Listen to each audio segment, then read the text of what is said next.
And welcome to a real headbanger of an episode of the Oddity Archive. As in banging your head against the wall. So, anyway, as I'm sure all too many of you are all too aware at this point, I once pursued the rock and roll dream, and did so for a few years. And obviously, those dreams never did come to pass for me, they remained just dreams.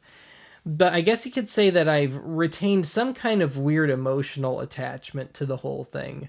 So, in the years since, certainly since I've been making Archive, every now and then I'll come across, be it in the thrift store or on Fleabay, the occasional videotape on the matter, or CD or audio tape or even book, and I almost always pick it up.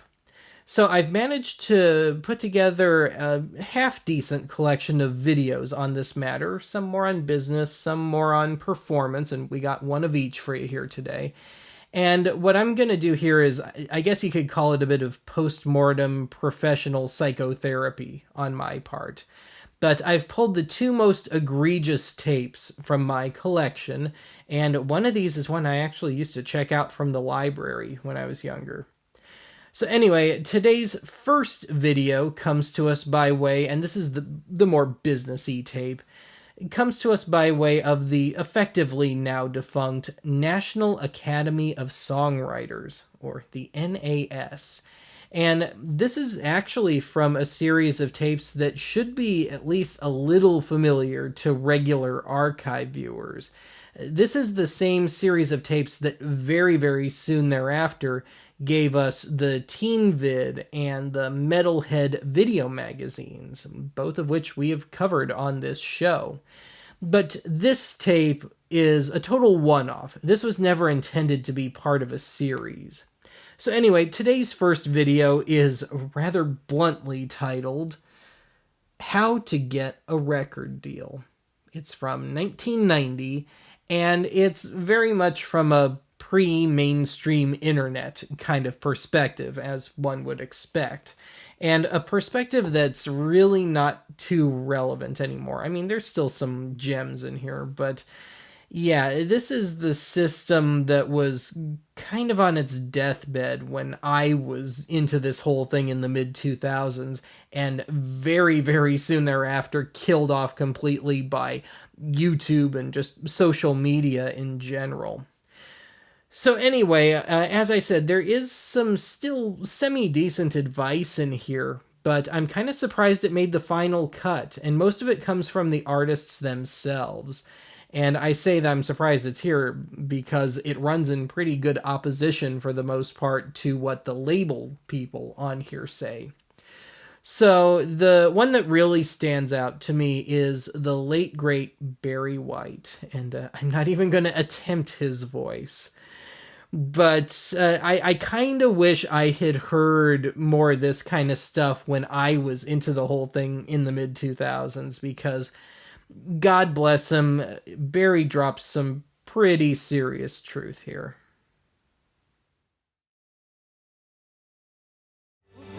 The National Academy of Songwriters presents How to Get a Record Deal, directed by Alan Parker, a heartwarming tale of a young rock musician driven to fascistic delusions. Rated G. A&R stands for Artist and Repertoire. In other words, I was the guy that went out and discovered and signed new talent. Operative word was. A lot of the new bands that I discovered felt that the only thing that you needed to land a record deal is talent. What were they smoking? In an age, you need more than talent. You need damning photographs. And that's what you're about to get.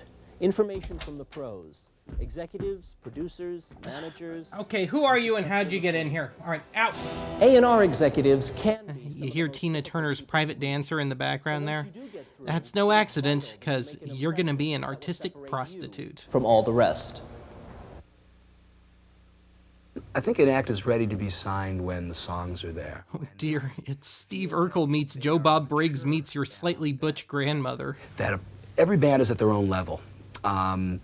Some bands bring a lot more to my attention than just great songs, great performance, the charisma, and all the other elements are there. It's like less X factor you have, the more attracted I am. Yes, you heard him right.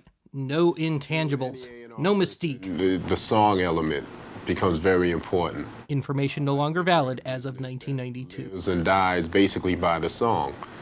And, maybe that's just me. Maybe I must say I'm an admirer of Berry Gordy. I know I wake up every morning thinking, how can I screw my songwriters out of their publishing? Motown happened, it was songs. I'm very oriented to titles. Having been a lyricist as... Indeed, this is the guy that wrote the lyrics to That Acapulco Gold, as once heard on this show, and Incense and Peppermints. Well, at least they have cool titles. A song title will catch my attention. When it comes to demos, the more produced demo certainly helps. Yeah, right. I hired a kazoo orchestra for one of my demos, and nobody cared. Your ear gravitates towards what's more pleasing, and generally speaking, what's more pleasing is something that's better produced, more fully produced, where you don't have to sit there and try and imagine what it would sound like with a bass line in it, or what it would sound like with the drums in there. When Imagination is hard. a lot easier. As far as numbers, I think we're still at 3 songs is the best balance. Also known as a quadruple live Grateful Dead album. A tape with too much material, to me, reads indecision. So never name your band Indecision. Got it. Different ways to get to an A&R person. Through a lawyer, through a manager, through an acquaintance, through Pizza delivery boys. through agents. Networking is the most important thing you can do to try to get to an A&R person. I'm open to unsolicited stuff. I'm open to seeing new bands. I'm on the street. I'm approachable. I got pictures. I got candy. I'm a lovable man. I'm your vehicle. At least sometimes 2 or 3 a night. You really want to be in the record business? This is really your career? Sounds like my parents when I was 18. Why don't you do something nice, like pump gas? Listen to tapes. I had a couple of rubber stamps on my desk. One with the funny little face, the raspberry, going pass. It said pass on it. But the other tape I had, the other rubber stamp was really the one. It said hobby. And I think music is a hobby, wonderful hobby for a lot of people. Fast record collection. Maybe even you went out and dropped 10 grand on a synthesizer, tape recorders, and you have a lot of fun making music. But it doesn't mean it's your career. And I couldn't agree more. To grow the hair, If you can. wear those clothes, keep a strange job so that their music career is #1.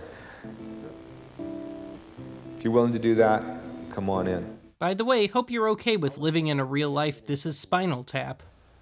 Skunk!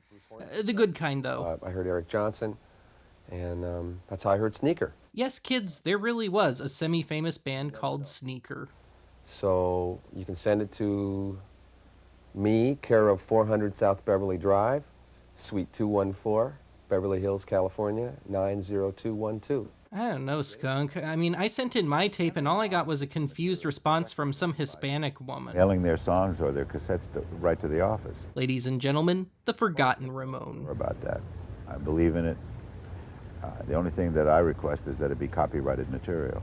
And that's the only fair thing to do for both the songwriter and the people who receive it. I'm kind of surprised they left that in. Is to clearly define the direction you want to go in. There are many bands that say, well, we're going to make a tremendous demo.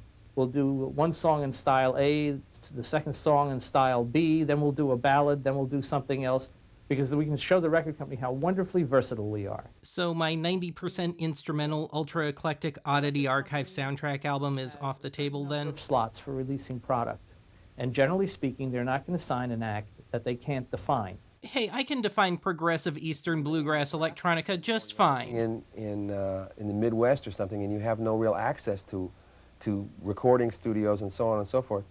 Next thing to do is to look at some of these songwriting things. For instance, the NAS is a really nice chance to get your songs heard. Now, where's my check? Try to work with people who are better than you are. Skunk, I would have killed for that. Let's just say the Denver songwriters pond wasn't that deep in my day. If you can find a band, say in a club, who's willing to do your demos. Then go out and buy some lottery tickets, because you found something more rare than a unicorn. The band might play it the next night, they might like it, and they might ask you to write something else, and they got to go in and do a demo next week. Make sure you're in the business, somehow. Because just sending in a tape, the chances of that are just not that good. Though even the most menial, non-paying jobs in music are quite rare too, but point taken. To a successful recording career. Yet the funny thing is that they'd all be out of work if it weren't for the one key element. You, the recording artist. Although, trust me, we're trying to figure out how to get you little weasels out of it. Ultimately buys your records. That is, after all, what the record business is all about. Yet remember, every successful recording You again! was at one time or another Out! right where Where's you my are taser? If you've got public interest and record company interest, the only thing that I would suggest is get a lawyer. Then get another lawyer to watch that lawyer, and then another one. Well, I didn't have anybody with a plan. I never have had, except recently. A manager I got now has sort of got a plan for world domination. I wrote my only hit about him. But honesty, you know, is important. A guy who doesn't lie to you isn't always tremendously optimistic and say, yeah, it'll be great, and you get there, and there are 6 angry people in the audience. Okay, I'm going to pause the tape here for a second to say that I'm going to stay quiet for this next interview.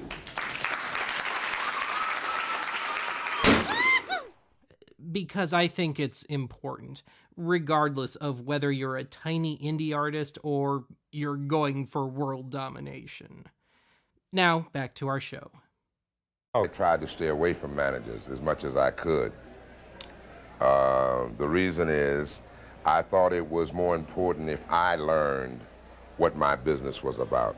I thought it was more important if I would learn what ASCAP and BMI and publishing and royalties and foreign was about. Since I'm going to be dealing with this, no different than a carpenter who understands different grains of woods, different kinds of wood, different sizes of nails.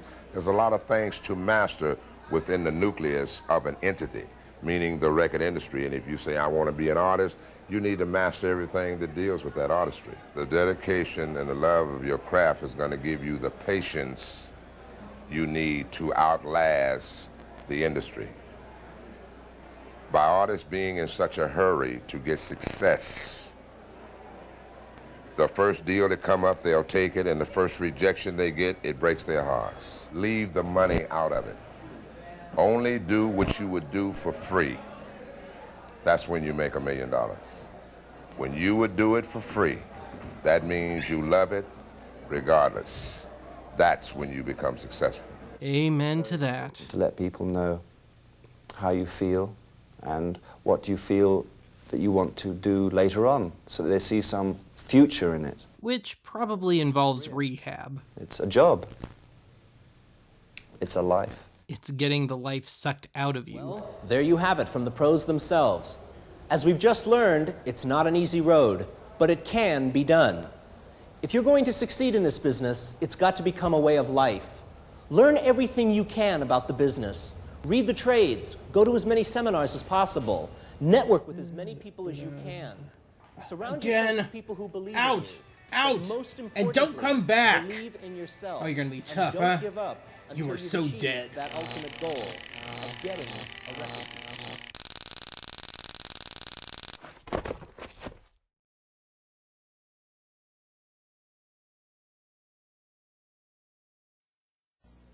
Send your fan mail right away, and at the end of February we'll announce the contest winners.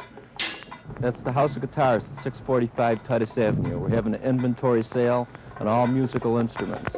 I have to count all that stuff, and I really don't want to, so if you make a reasonable offer on anything, I'll take it. Pardon my long intro here, but I think this one deserves the proper build-up. So if you saw my Little Music Career sub-series, you already know all too well that I always had a really rocky relationship with vocals. I was just never all that willing a singer, and that's kind of important. So as I was getting more serious about pursuing the rock and roll dream, this would have been about 2004, I figured that I was going to have a better shot as a solo artist as opposed to just a member of a rock group. And this had more to do with the kind of material I was writing and where I wanted to go musically. But this meant that if I wanted any lyrics in my material, unless I wanted to be completely dependent on a second person, I was going to have to really, truly, fully assume vocal duties. And of course, I had really struggled with that. So I did what any sensible, if broke, teenage kid would do. I went down to the local library and I just raided the place for anything they had on vocal training. Well, they only had 2 items, and they were both VHS tapes.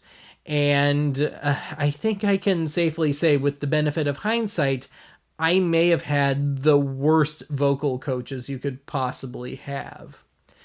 So, to put this in perspective, both of these tapes have since been rendered infamous by the Found Footage Festival. They're that bad.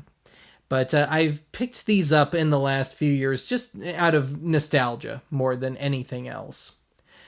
So anyway, the first of these tapes, which we won't be covering, but I'll still discuss a little, was called Rock Vocals Step 1, which was a bit of a problem because they only had Step 1, none of the subsequent entries in the series. And I have since acquired the whole series on DVD. But this series was hosted/taught by the unfortunately recently departed Tim Bogert. And Tim Bogert was the bassist in the really pioneering psychedelic group Vanilla Fudge. But he was not the lead singer of Vanilla Fudge. Their keyboardist was. And Tim Bogert, I think, will rightly always be best remembered as a bassist. He was a really, really good bassist. Now, that's not to say that the man was a bad singer. He actually had tremendous pitch, range, control, power, you name it. But at the same time, he was a very mechanical singer. He could not sell a song to save his life. His whole thing was, you will sing this note, here you will do this little maneuver there, and on and on and on. And, of course, it doesn't help that I only had Step 1 to work with. But I think it's why I wound up, my pitch only barely improved, and it was pretty crappy to begin with. But I think it's why I wound up a very overly straight, very stiff, very uncomfortable singer. And it took me a while to unlearn some of this stuff. So then we've got the second tape, and this is the one that we will be covering here. So I didn't learn a damn thing from this tape. Not because it was bad advice, for the most part, but because I just couldn't stop laughing at the thing. I mean, if I weren't setting this up for you and telling you right up front that this is the real deal, you would otherwise think that this was a Will Ferrell era Saturday Night Live sketch. I mean, this is just his brand of humor. So we've got 2 obnoxious, overly perky hosts here, and kind of ridiculous looking to boot. And their exercises are just totally absurd, and it's supposed to be kind of a general vocal training course, but it's really more for theatrical singers, more Broadway singers. And so I did wind up checking this thing out time and again anyway, just because I thought it was hilarious. And this is really one of the tapes that got me into weird videos in the first place. So anyway, without further ado, we're going back to 1989 for this one. And it's called Sing Like a Pro, formerly known as Born to Sing.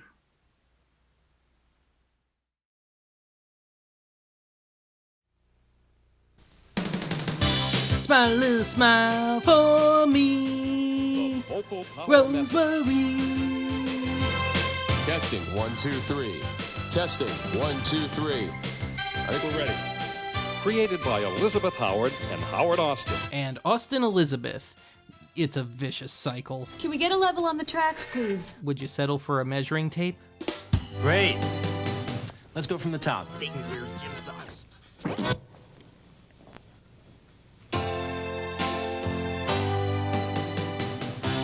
You were born to sing. I would say this is a terrible little sketch, but I think they actually started rolling before checking anything. Let our voices ring, and our song will go on forever. Is that a promise or a threat?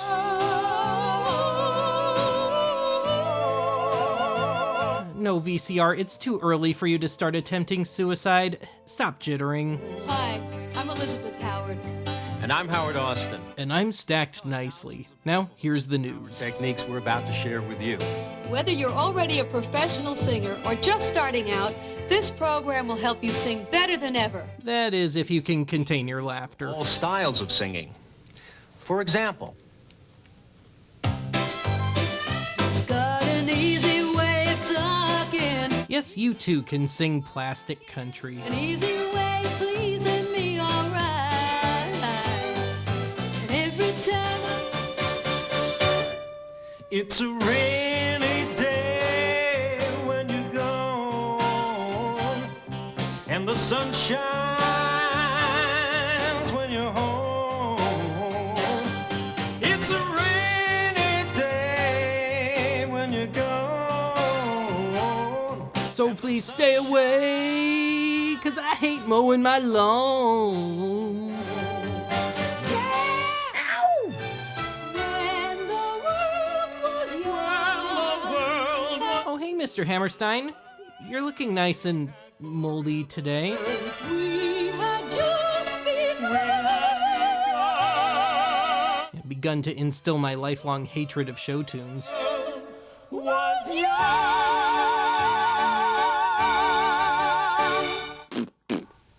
We're going to take you step by step through the basic techniques of singing. And as you sing with us, you will feel more freedom, power, and confidence. To try and take over the world. singing. Exercise your voice for 20 minutes to an hour, once or twice a day. Gargle with old razor blades. At your own pace.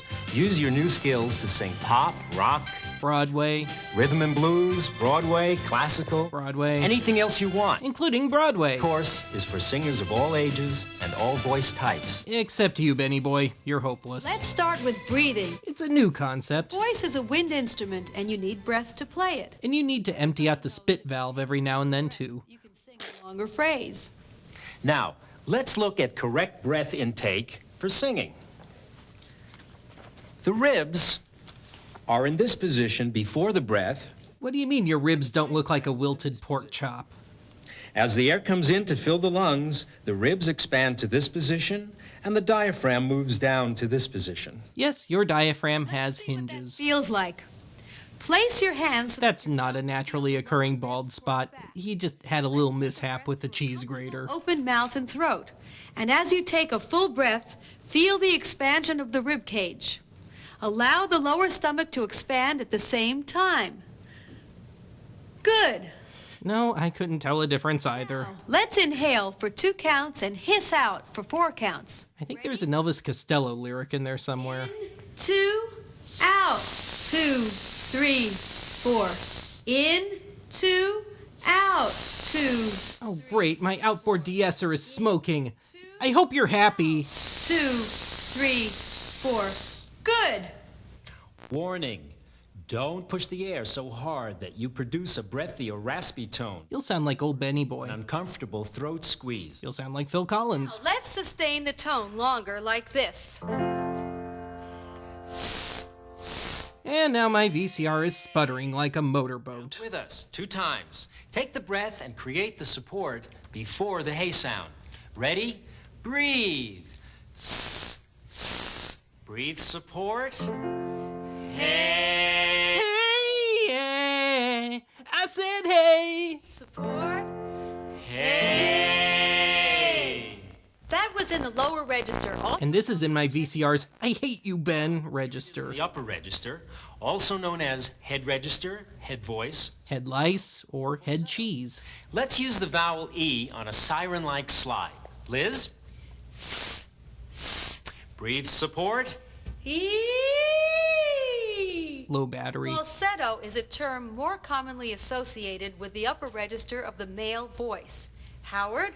What are you asking me for? Oh, yeah, right. Breathe, support. Ready with us. Or against us, which is not recommended.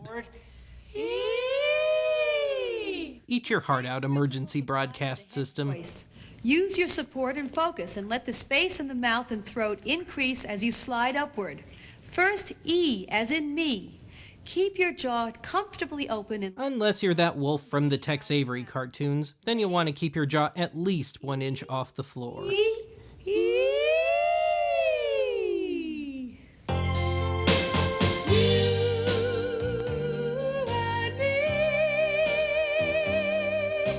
Yeah, I'm not even gonna attempt that one. I'll just sound like a creaky door, more so than usual.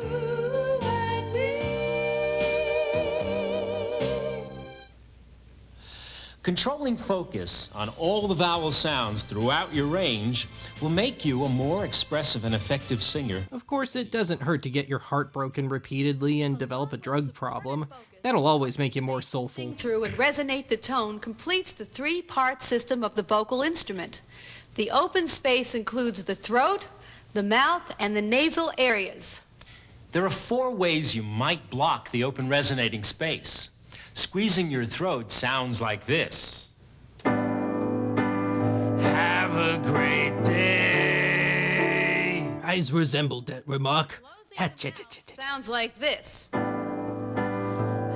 a great day. Ah, yes, the I hate my job Orange Julius employee method. The nasal passage sounds like this.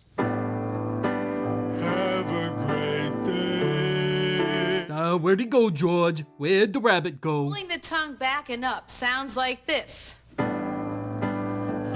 a great day. And the entire Nordic audience just tuned out. Notice that the voice has 2 distinct registers with a break or obvious change between them. Unless your name is Benny Boy, in which case there are about 6 register changes in a single octave.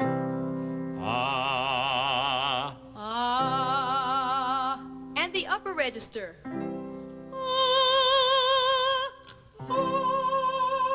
Hey, no fair. His upper register gets a chorus effect. Experience an abrupt change or break in the vocal sound when moving from one register to the other, like this.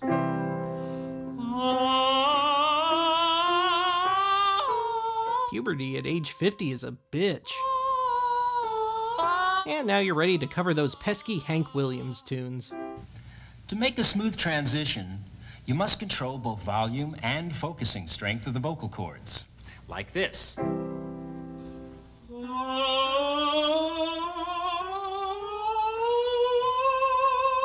So basically, the higher you go, the more you need to sound like your balls are in a vice just after taking a Vicodin.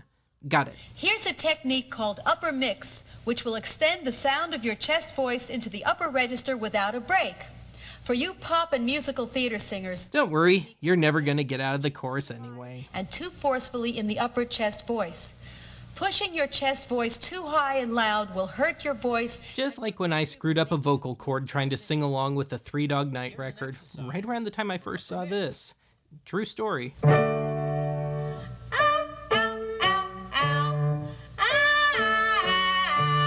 Yes, that's what Idina Menzel sounds like when she whacks her thumb with a hammer.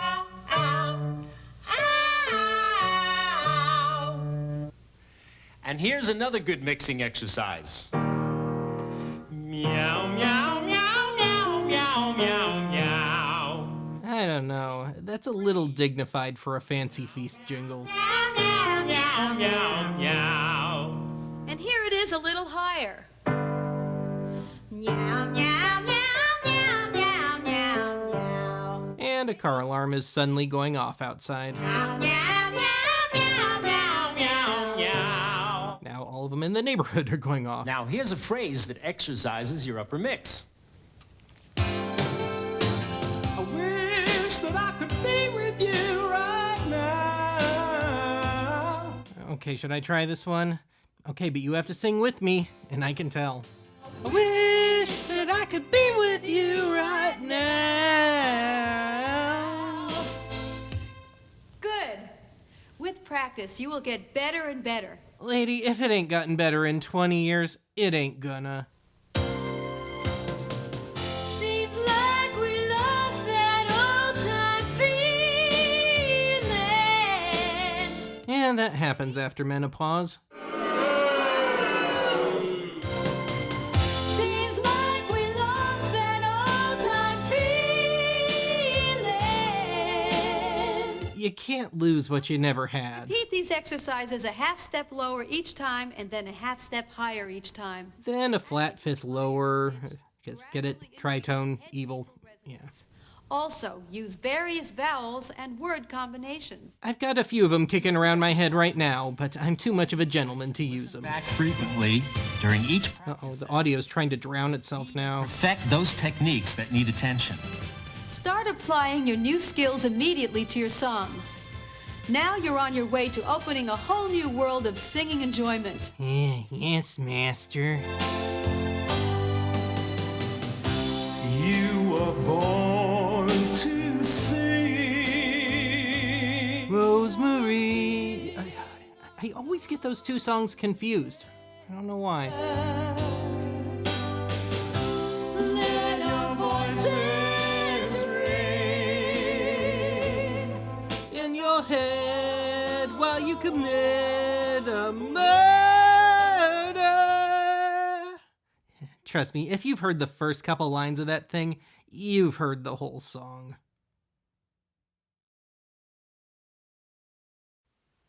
Well, that's it for today's archive.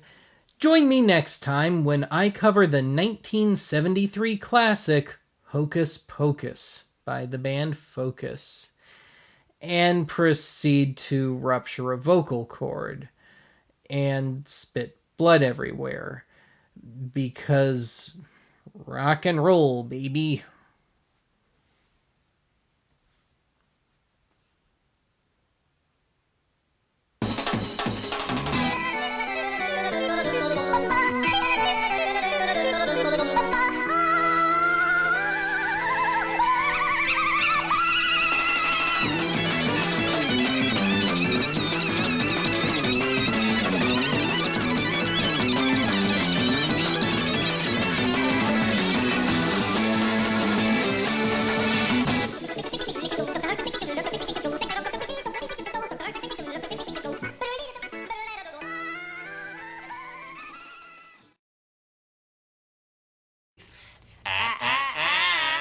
Again.